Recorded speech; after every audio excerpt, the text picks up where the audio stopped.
Kilala ang angas ng Pinas na si Janriel Casimero, na isa sa may pinakamatibay na panga at may bitbit na unpredictable na estilo sa tuwing sasampas sa lona. Ngunit ano nga ba ang maaari pang masilip ng kanyang mga kalaban bilang maging armas para talunin ang ating pambato? Gayong itong si Cuadro Alas ay hindi pa natatalong gulpi sarado sa laban. Bagamat may 4 na talo, 2 unanimous decision, 1 split decision at yung TKO niya kay Maruthi Metalani. Ngunit kung ating babalikan ng laban na yan, ay hindi naman talaga siya nagulpe ng nasabing South Africa. Kusa lamang itong umayaw sa kadahilanang wala ito sa kondisyon at 3 linggo lamang ang kanyang naging preparasyon. Pero dahil isa itong title fight kaya niya tinanggap ang nasabing laban.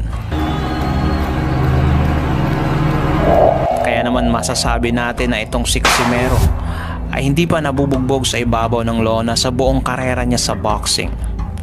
Ngunit sa kabila ng tibay at kunat ng panga nito ay ang kanyang bodega lamang ang maaaring maging dahilan para mapaluhod mo itong si Janriel Casimero. Bagamat wala pang nakakapagpatunay nito sa mismong laban, ay meron naman nagbahagi ng isang experience niya sa isang sparring session kalaban itong si Cuadro Alas.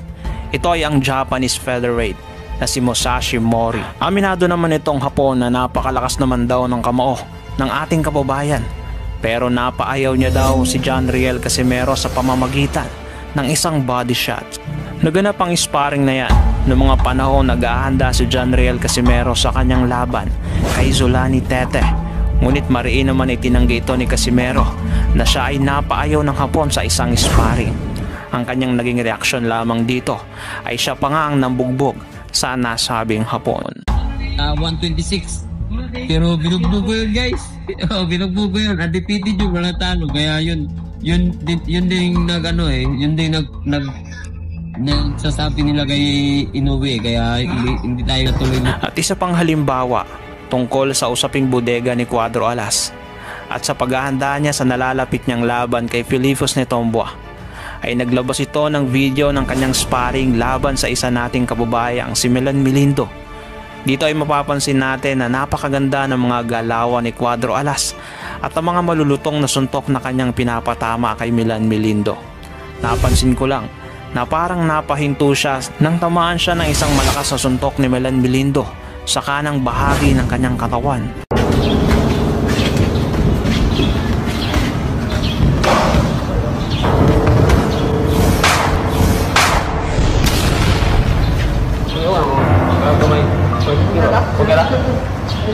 Well, kung ito nga magiging kahinaan ng ating pambato, ay dapat niya itong pag-ingatan.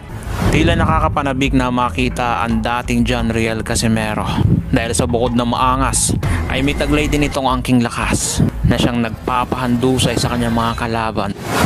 Madalas na dinadayo ang mga Hapon sa kanilang bansa dahil sa mataas na market doon, at ito ang nagiging pangunahing dahilan para magkaroon ng advantage sa mga boksingero ng bansang Japan. Kaya naman madalas ang ating mga pambato ay dumadayo sa Japan para lumaban dahil sa malaking bayad. At isa pa, naroon din sa bansang Japan ang mga nag-ahari sa mga mababang timbang. Kaya naman bukod sa malaking bayad, ay malaking oportunidad din kapag nakasilat ka ng isang Hapon. Hindi rin naman basta-basta ang mga boksingero nila doon, lalo na mga veteranong boksingero. Kaya dapat meron kang superpowers kapag makikipaglaban ka sa bansang Japan. Tulad ng isa nating pambato na dumayo sa bansang Japan para kaharapin ang pambato ng Japan na isang veterano na sa boxing. Kaya naman hindi basta-basta ang estilo ang ginamit ng ating kababayan para sagupain ang veteranong pambato ng Japan at gulatin ang mga Hapon dahil sa mala 8 Division World Champion na estilo. Tila galawang Manny Pacquiao ang ipinamalas ng bagitong Pinoy na si Joey Canoy nang mapasabak ito sa isang veteranong boksingerong pambato ng Japan na si Kenichi Horikawa. Sa talaan ng Hapon ay masasabi nating eksperyensado na ang naturang kalaban na may ring record na 41 wins, 18 losses at 14 knockouts, habang ang ating pambato ay meron pa lamang 18 wins, 5 losses at 11 KO sa kanyang talaan. Dihado kung titignan ng ating kababayan sa naturang bakbakan dahil bukod sa veterano ito ay sa mismong baluarte pa ng Japan ginanap ang kanilang sagupaan. Ngunit sa pagsapit ng kanilang laban, nabaliwala ang pagiging veterano ng pambato ng Japan sapagkat hindi basta-basta ang estilong ginamit ng ating pambato sa naturang sagupaan dahil nag-alaman ni Pacquiao si Joey Canoy at ginamit ang mga estilong pangtapos sa mga kalaban ng ating pambansang kamo sa kanyang mga laban. Narito at ating balikan ang bakbakang Joey Canoy versus Kenichi Horikawa para sa bakanting OPBF title sa light flyweight division. Sa unang rounds pa lamang, kapwa nagpalitan na agad ng suntok ang parehong boksingero. Ang Hapon ay nagbitaw ng kanyang mga body shots habang ang ating kababayan ay nagpamalas ng skills pagdating sa kanyang counter punches. Isang mainit na pagmula agad sa parehong boksingero.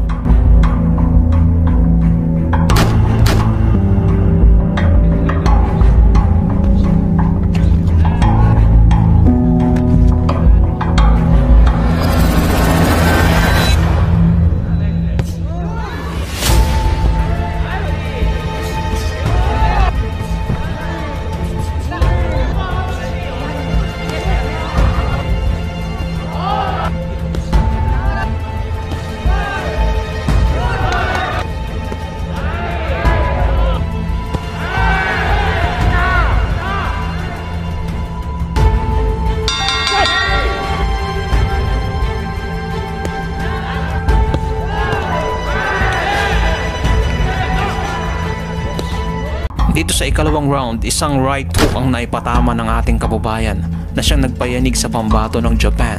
Tila hudyat naman ito para sa ating kababayan. Nabitawan na niya ang kanyang mga volume punches at nagmistulang Manny Pacquiao ang kanyang pag-atake sa dami ng suntok na kanyang binitawan.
Naisalba pa ng Hapon ng rounds na iyon.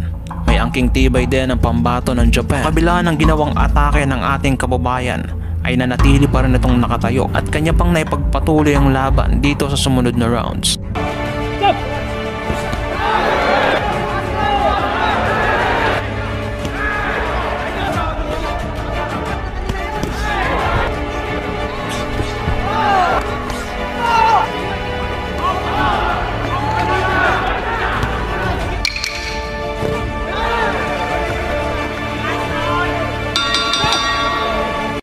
Nakabawi ang pambato ng Japan ng isang solidong suntok sa ating kababayan gamit ng kanyang right hook. Ngunit ang ating bida ay sadyang hindi pa dadaig.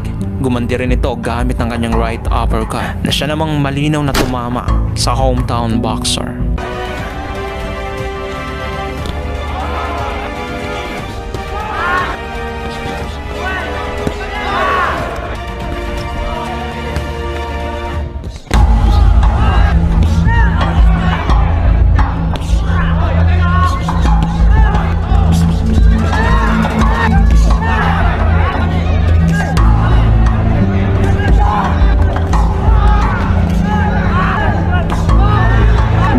Nag-alaman ni Pacquiao pa ang ating pambato gamit ang pamosong galaw ng ating pambansang kamao.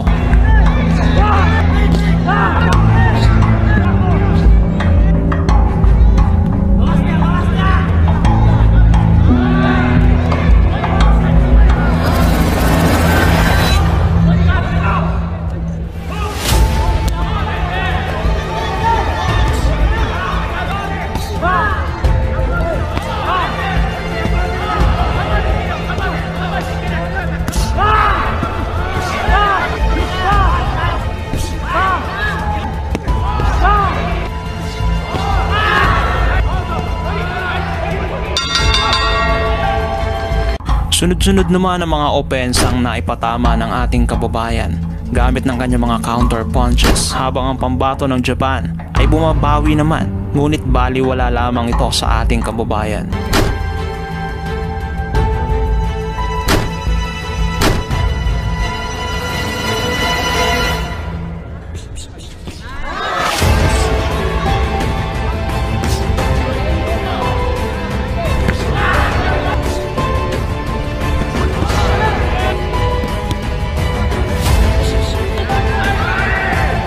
Trip.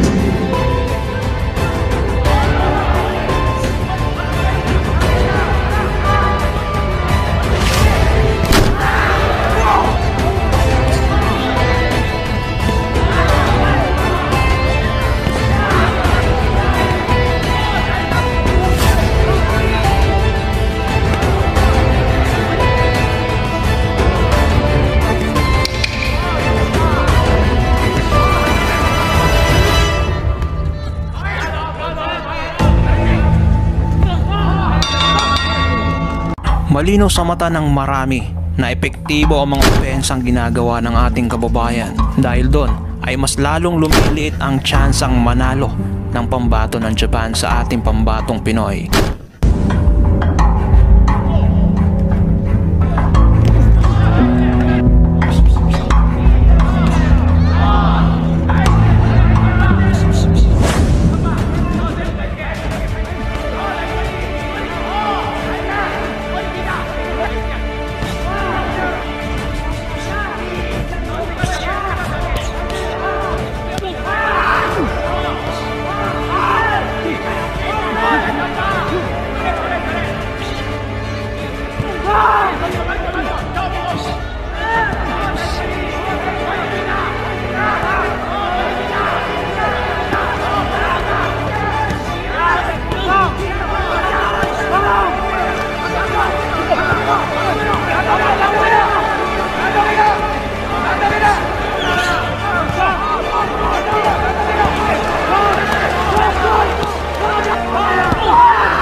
Ginagawa ng pambato ng Japan ang lahat ng kanyang makakaya para lang mapuruhan ang ating kababayan, ngunit sadyang matibay at madulas ang ating pambato.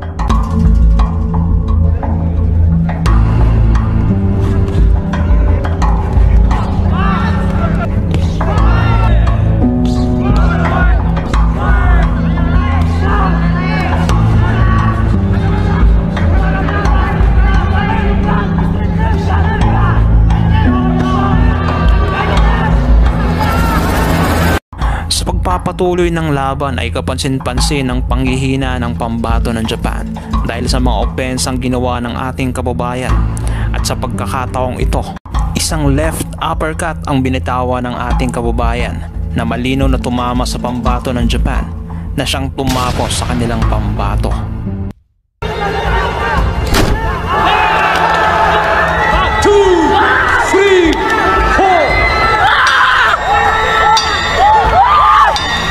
Hindi makabangon ang pambato ng Japan sa pinsalang ginawa ng ating kababayan na tila sinaniba ng ating pambansang kamao na si Manny Pacquiao para maideklarang panalo via knockout sa bansang Japan.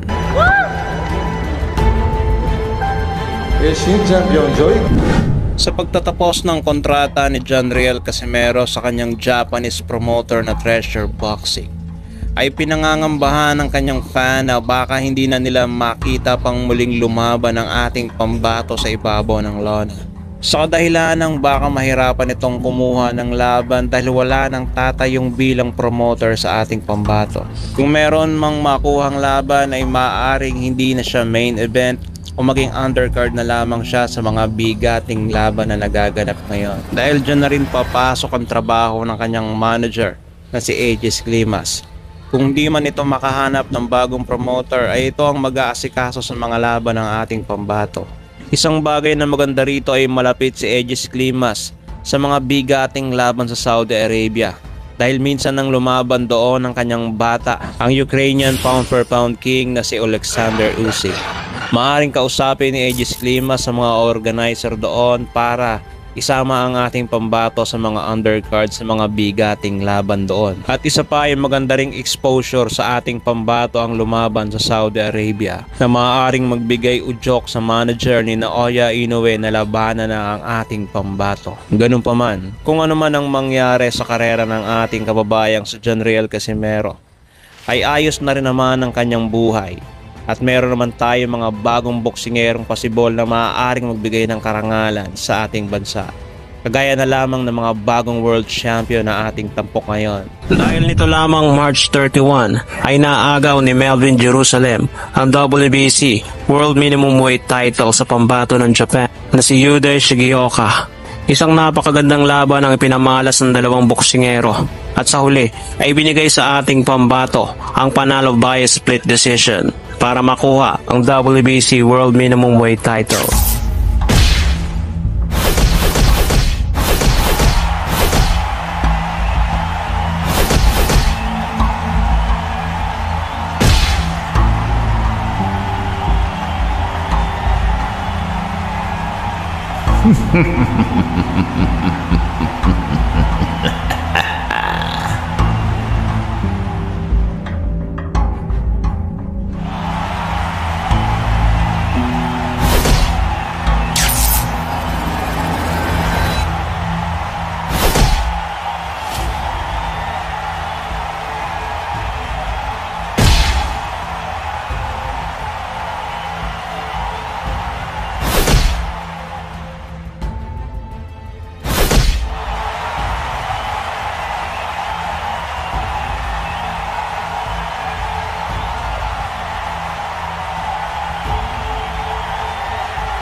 At ito lamang nakalipas na buwan, ang kapatid naman ni Yude Shigeoka na si Gennaro Shigeoka ang nakalaban nitong ating pambatong si Pedro Taduran. Iniisip ng nakararami lalo na sa bansang Japan na ginanap ang laban ay hindi mananalo ang ating pambato dahil na rin sa malinis sa kartada nitong Hapon at puro knockout pa ang kanyang mga kalaban. Hindi katulad ng ating pambato na may 4 na talo na sa kanyang kartada. Ngunit sa pagsapit ng kanilang bakbakan ay ginulat ng ating pambatong si Pedro Taduran ang mga manonood sa bansang Japan. Sa umpisa pa lamang ng rounds ay nagbitaw kagad ng kombinasyon ng pambato ng Japan. Agara naman na gumantay ang ating pambato ng mga matutulis na kombinasyon. Dito pa lamang sa unang rounds ay tila mainit na ang parehong boksingero.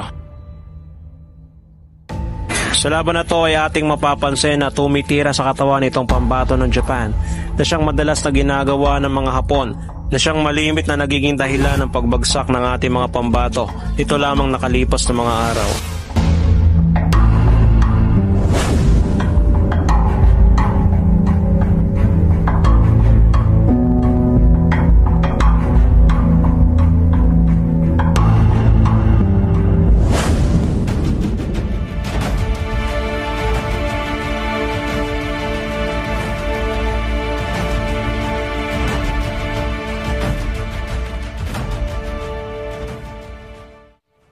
Sa pagpasok ng ikalawang rounds ay tila naging agresibo ang ating pambato. Ngunit mapapansin natin, itong pambato ng Japan ay patuloy pa rin sa pagiging counter-puncher lalo na sa katawan ng ating kababayan. Hindi naman matatawaran ang tibay ng ating kababayan, lalo na pag tinatamaan ito sa katawan ay tila hindi nito iniinda ang suntok ng Hapon. Bagkus ay gumaganti ito ng mga matutulis sa suntok.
Nahilo ang Pinoy matapos tamaan ng suntok mula sa pambato ng Japan ilang segundo bago matapos ang round.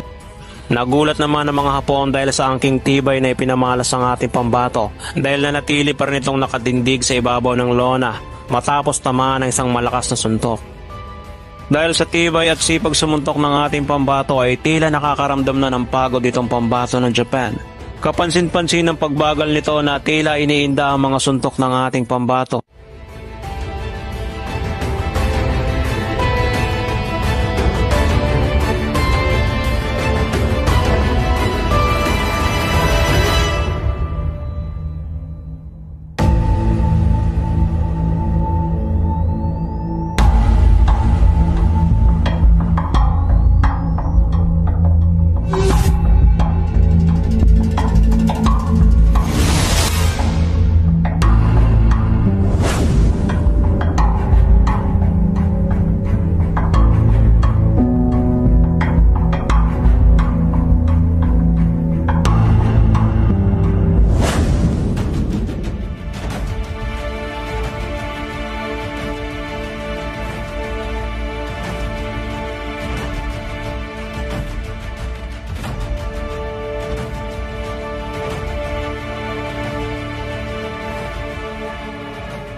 Dito sa ikawalong rounds ay patuloy pa rin ang pag-atake ng ating pambato. Kapansin-pansin na habang tumatagal ay parang mas lalong lumalakas itong ating pambato. Habang itong pambato ng Japan ay patuloy sa pagsalo ng mga kombinasyon mula sa ating kababayan.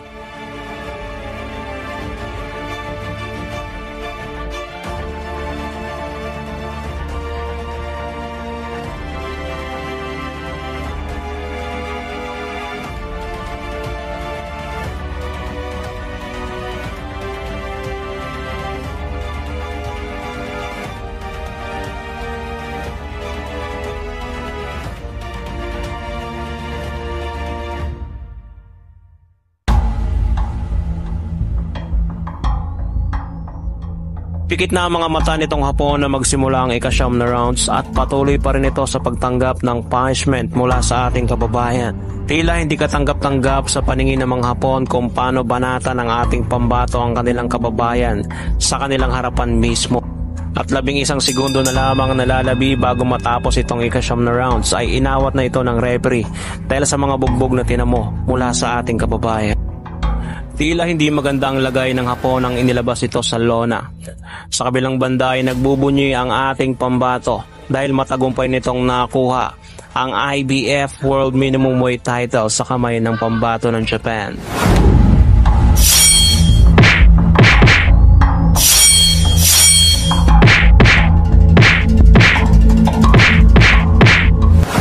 Isa sa tinitignan na susunod na magiging boxing champion dito sa bansang Pilipinas ay ang ating pambatong si Reggie Suganov. Lumalaro ito sa light flyweight division na may 15 wins, 5 knockouts at may isang talo pa lamang. Itong si Reggie Suganov ay may kasalukuyang hawak na titulong WBO Global sa light flyweight division. Nakuha niyang titulong iyon matapos niyang talunin ang veteranong pambato ng Venezuela na si Rolando Chacon. Nito lamang nakalipas na taong 2023. At dahil sa pagkapanalo ng ating kababayan sa titulong iyon, ay naging puntirya ang ating pambato sa bansang Japan na lumalaro rin sa kapareho niyang timbang light flyweight division. Pinalak nilang ipangtapat ang kanilang pambatong si Kai Ishizawa na may kartadang 11 panalo at 10 doon ay kanyang pinatulog sa ibabaw ng lona. Bagamat may kaliitan itong pambato ng Japan, ay nakakatakot naman ang kanyang knockout ratio na may 90.91% sa kanyang talaan. Nag-iisa lamang ang boksingerong nakakaligtas at nakakaabot sa huling rounds sa mga kamay nitong Hapon. Kaya naman buo ang kumpiyansa nitong mga Hapon na dumayo sa ating bansa para agawin ang titulong pinangahawakan ng ating pambatong si Reggie Suganov.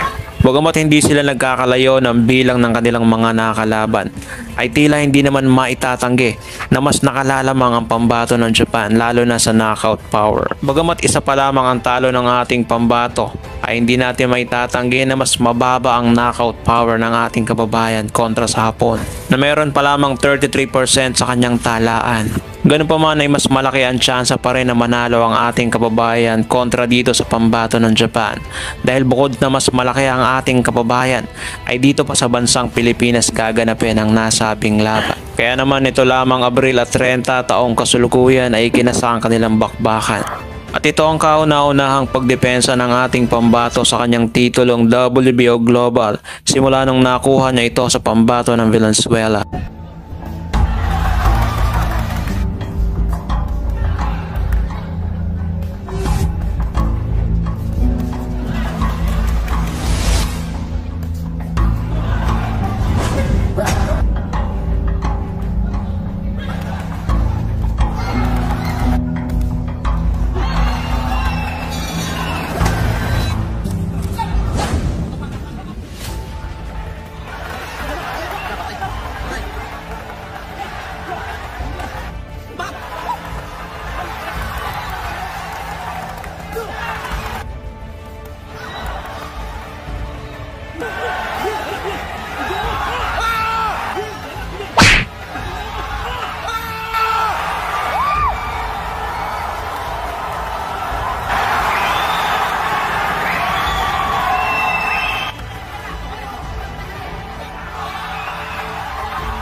Championship bout as a 2 WBO Global Junior Flyweight Champion from BMI Bohol, Mexico State, Reggie the Filipina Fina Sugano.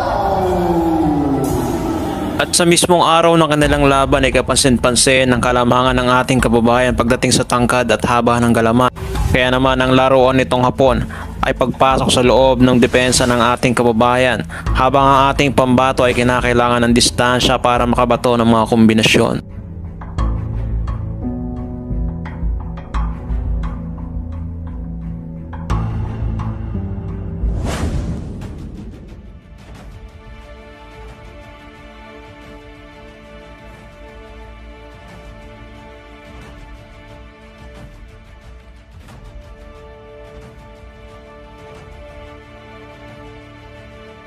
Tila hindi umiepekto kay Reggie Sugano ang madalas na ginagawang pag-atake ng mga Japanese sa ating mga pambato.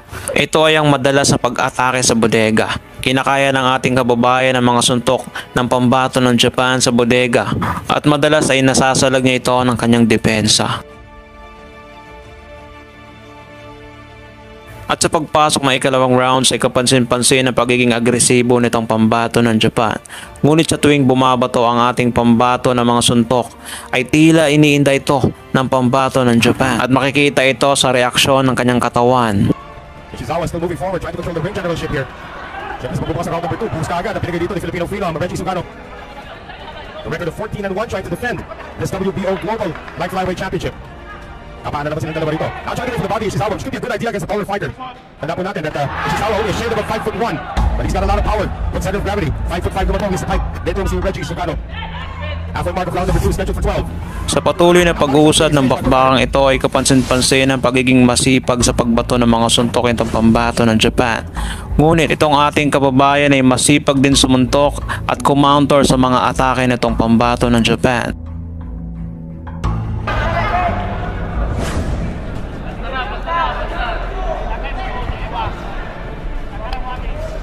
So far the strategy of the Japanese fighters just plow forward and try to go for the body. Final 10 seconds of the round. Still more body shots being thrown by Ishizawa. Closer round, but it's still... Dito sa ikapitong rounds ay tila kapansin-pansin ang pagbawi ng ating kababayan dahil nakuha ng pambato ng Japan ang kalamangan sa mga nakalipas na round dahil sa kasipagan itong bumato ng mga suntok. At nag-iwan din ng pinsala sa mukha ng ating kababayan ang ipinatamang suntok ng pambato ng Japan. One of our strictest referees, Danrek Stapdazan, instructs them on what not to do in a tie-up like that. You can see that Suganov's power is sort of taken a breather at the moment. The wound is not a factor anymore. If you're just joining us, meron pong sugat na natamo. Etong si Reggie Suganov, as early as the first round, tuldok pa lamang po the first round, pero talagang naging lahwa na nung fifth round.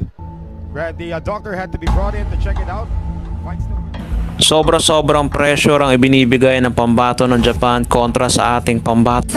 Walang humpay na pag-atake, pagpasok sa depensa at pagbato ng mga kombinasyon sa katawan at hanggang sa ulo. Advantage has been negated now because of all of the inside shots coming from Ishizawa. Pati yung depensa ni Suganov, unti-unti na pong nadidismantle. Itong fighter from Japan. What had been working for Suganov was the shots to the head, the jabs, and the combinations to the head. Kasi unti-unti na nga napapasara na niya yung mata ng kanyang kalaban. But in this case, boy, Ishizawa looks like the first 5 rounds were just a testing. 2 combination shots launched there by Suganov. Hindi man lang natinag. Ito si Ishizawa. Now Ishizawa has been knocked out once in his career. And he did suffer that knockout loss against Masataka Taniguchi in 2019. Make that in 2022. It was a 10th round TKO.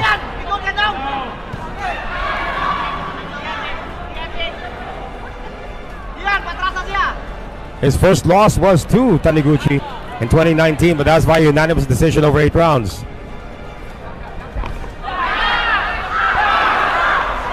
Nauunahan na po si Suganov.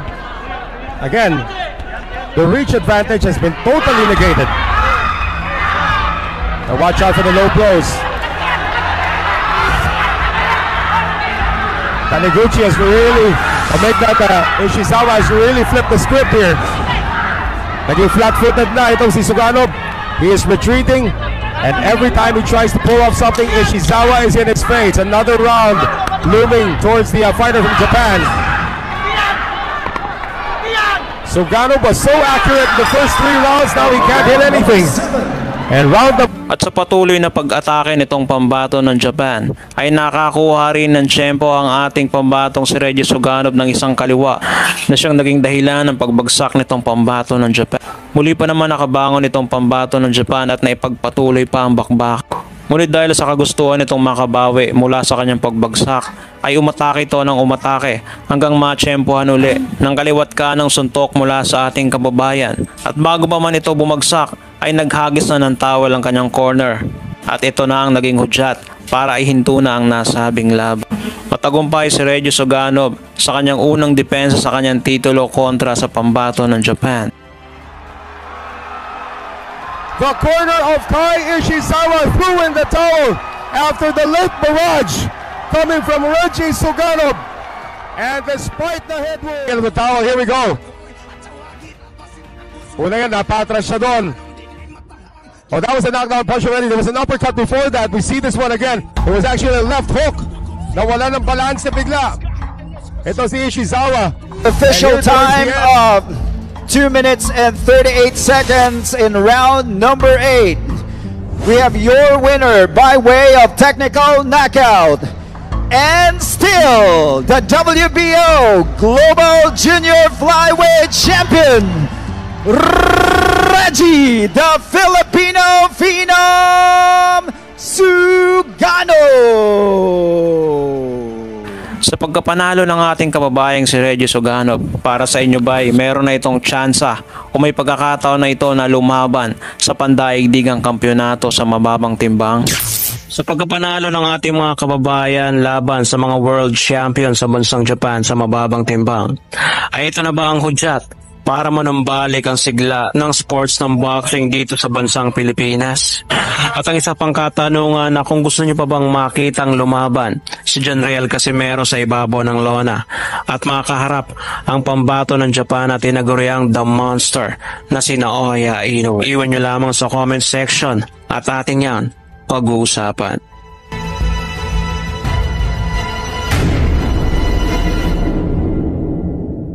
Kung nagustuhan nyo ang video ng tampok natin ngayon, paki-like and share. Mag-iwan ka na rin ng comments para sa iyong saloobin. At kung bago pa lamang dito ay paki-subscribe at huwag kalimutang pindutin ang notification bell button para updated ka sa mga umaatikabong videos tulad nito.